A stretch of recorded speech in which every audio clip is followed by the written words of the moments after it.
to another Andy B 2-minute video. And I was thinking about life throws us some curveballs. Maybe that doesn't necessarily work for you as a phrase.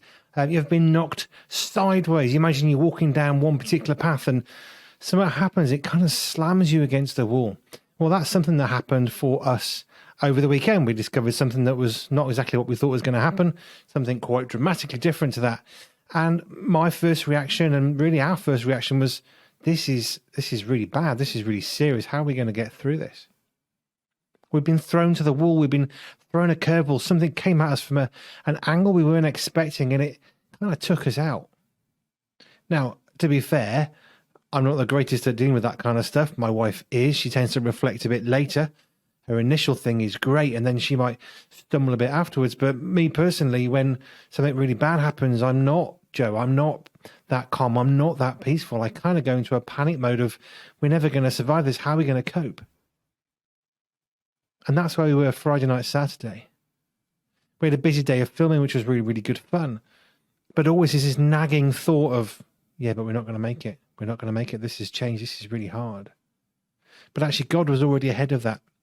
And what I did immediately was rally the troops. So I sent prayer requests to a few people that we absolutely implicitly trust. And I said, please, we need some prayer. I explained the situation.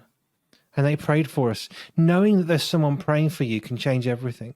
Knowing that there's somebody out there somewhere who cares about you enough to take some of their time to pray is beyond helpful. Now, they're not all going to be able to help us through our situation. But what they can do is pray, and they can sympathize, and they can comfort us through words and through prayer and through scripture, and that's what we've been getting. When things come along and they throw you against a wall, you can't really help your first reaction.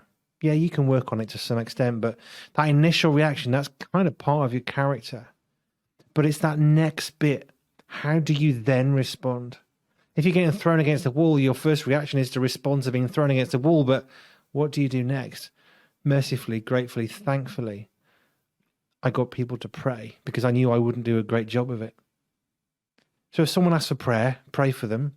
If you're struggling, reach out for help. Helpers are really helpful, so get help from other folks. Get some prayer. Just a thought.